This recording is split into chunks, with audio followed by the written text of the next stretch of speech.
admit it.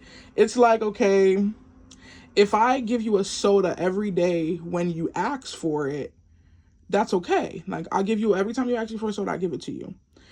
And then one day I'll think, well, he gives me a soda every day when I ask for it, so I'll just take it. Like, there's no need in me asking anymore, because you're gonna give it to me you're gonna give it to me if I ask for it. So it's like, what's the point? Like, let me just take it. You'll know that it's me. I'll tell you that it's me. I'm not hiding it. And then when the person says like, hey, why didn't you ask before you took it? And there's a problem now, then I'm like, oh, like, how, it's not a big of a deal. Like, you literally give it to me when I ask for it. So what's the difference?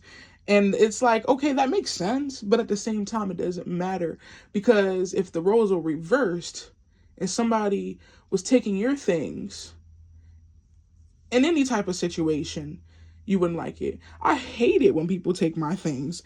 And so it's like it's this like type of like reasoning or logic that we're both faulty to. And I'm not going to pretend like I don't do that. But the thing is, with my mom, I feel like, I think this is pretty much done. I can't think of anything to add to it. My mom is 48 years old, but to me, she acts like she's a teenager. Like, there are still things that she's coming into awareness about, and I'm like, girl, I've already like like been there, done that. Like, how do I know this and realize it before you do? Honestly. And it's like, it's cool though, because when I talk about these realizations and observations with her, she understands it.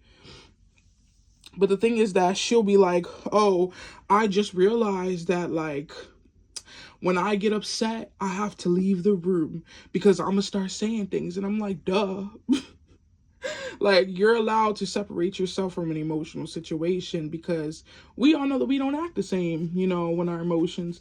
And the fact that she's 48 years old, and it's like, I'm not shaming, but it's kind of just like, why did you finally get this? Like, like, I don't know.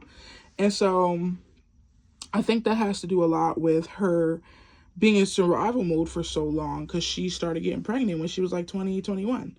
And she didn't have money. She didn't have a job. Her parents, her mom, my grandmother pretty much took care of her for the most part.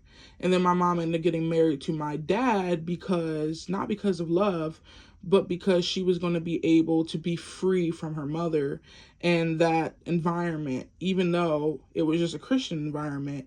But the rule was like, no, you can't be sleeping with a man until you're married with him.